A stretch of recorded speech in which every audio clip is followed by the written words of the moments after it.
So here the topics of the chapter number, here the topics in the chapter number 4, nominal GDP and the real GDP.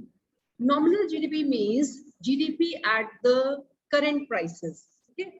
जैसे कि अगर मान लीजिए हम इस साल की GDP को हमने कैलकुलेट करना है और हमने जितना भी प्रोडक्शन हुआ हमने उसको मल्टीप्लाई कर दिया उस इस साल के प्राइसेस के साथ में, उसको हम बोलते हैं नॉमिनल जीडीपी। ठीक, जब हम इस साल के प्राइसेस के अकॉर्डिंग हम देश की जीडीपी कैलकुलेट करते हैं, उसको हम क्या बोलते हैं? उसको हम बोलते हैं नॉमिनल जीडीपी, या फिर इसको एक नाम इसका और भी है, GDP at the current prices. मान लीजिए इस साल किसी चीज के रेट ज्यादा है ना, हमने यहाँ पर जो है हमने लिया क्वांटिटी और हमने लिया इसका प्राइस।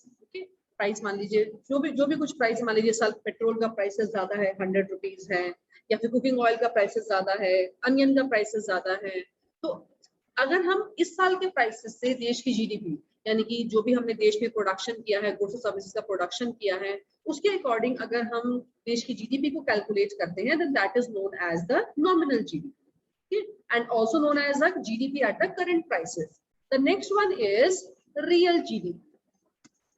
रियल जीडीपी मींस, यानी कि जब हम देश की जीडीपी को इस जो एक कांस्टेंट प्राइस, किसी भी चीज का जो भी रीजनेबल प्राइस होना चाहिए, जो कि कई सालों से चलता आ रहा है और जो उस कमोडिटी को बिलोंग करता है उसके प्रोडक्शन के अकॉर्डिंग, वो क्या कहलाता है? Real GDP.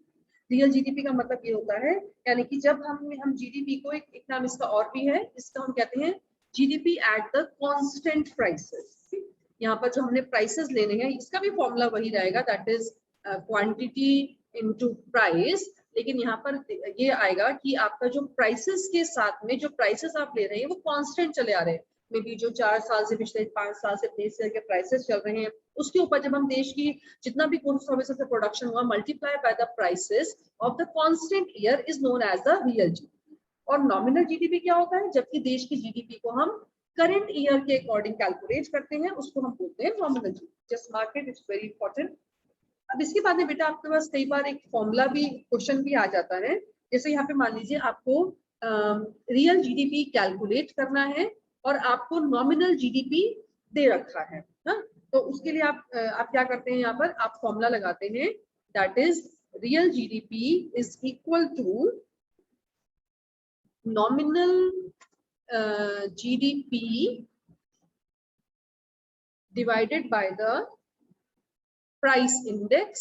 प्राइस इंडेक्स यानी कि जो भी हमारा, हमने लास्ट ईयर आपको प्राइस इंडेक्स नंबर्स पढ़ाया था, जो भी इंडेक्स से हमारा प्राइसेस चल रहा है, इस जो सारी कमोडिटीज का जो प्राइसेस चल रहा है, multiply by 100 is termed as the real GDP. ये इसको कैलकुलेट करने का फॉर्मूला होता है। इन केस अगर आपको नॉमिनल जीडीपी दिया है तो आप उससे रियल जीडीपी निकाल सकते हैं, रियल जीडीपी दिया है तो आप उससे नॉमिनल जीडीपी कैलकुलेट कर सकते हैं, प्राइस इंडेक्स कैलकुलेट कर और रियल नॉमिनल दिया तो आपस में कैलकुलेट कर सकते हैं। प्राइस इंडेक्स का एक नाम और भी है जिसको कि हम बोलते हैं GDP deflator. Okay, price index को हम जीडीपी डिफ्लेटर भी बोलते हैं। Okay, so this is the nominal GDP and the real GDP. It can come in the definitions also, it can come for the numericals also. Please note it down. Now the next one topic over here is that GDP and the welfare. Very important topic, GDP and the welfare. Now, GDP and the welfare is often considered as an index of the welfare of the people.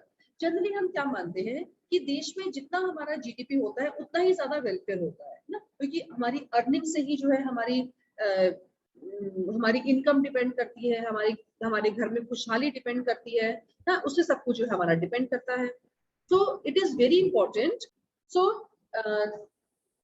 जैसे हम ये मानते हैं कि जितना देश का GDP बढ़ता है उतना ही देश में वेलफेयर बढ़ना चाहिए, यानी कि पुअर पीपल की इनकम भी बढ़नी चाहिए, देश में गुड्स और सर्विसेज का प्रोडक्शन बढ़ रहा है तो लोगों की पॉवर्टी रिमूव होनी चाहिए, सब प्रोग्राम्स इंप्लीमेंट होनी चाहिए, सभी को जो है उसका बेनिफिट मिलना चाहिए ना। क्योंकि अगर हमारे घर में हमारी इनकम बढ़ती है, मान लीजिए कोई अर्निंग हैंड बढ़ जाता है, आपके भैया, आपकी मम्मा है ना, या कोई भी आपकी अर्निंग करना अगर शुरू करता है तो जाहिर सी बात है उस घर की इनकम बढ़ती है and it increases the prosperity.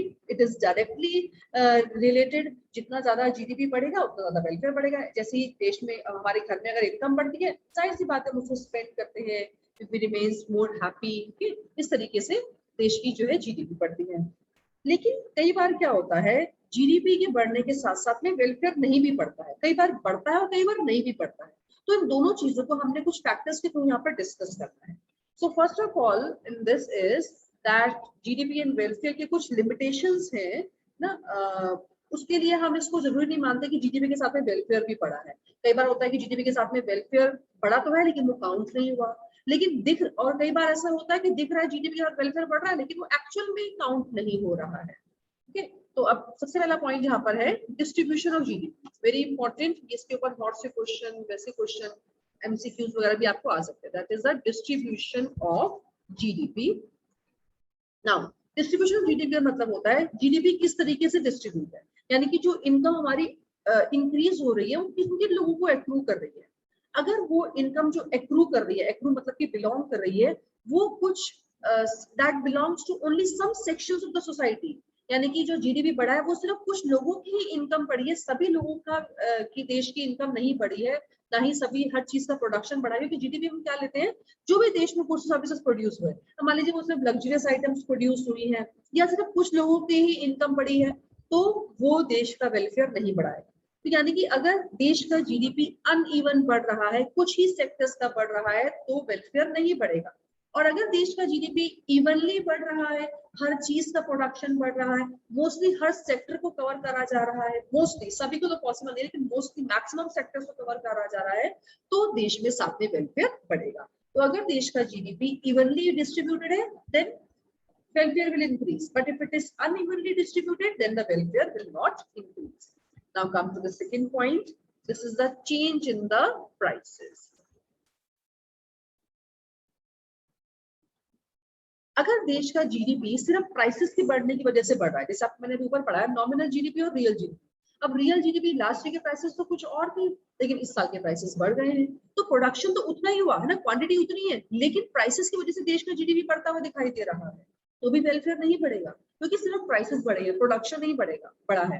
Production बढ़ने से तो इनकम भी बढ़ेगी, देश में वेलफेयर भी बढ़ेगा। लेकिन अगर सिर्फ प्राइसेस के बढ़ने से देश का जीडीपी बढ़ रहा है तो वो वेलफेयर को इंक्रीज नहीं करेगा।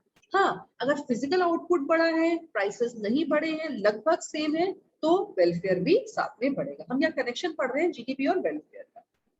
Third one is non monetary exchanges.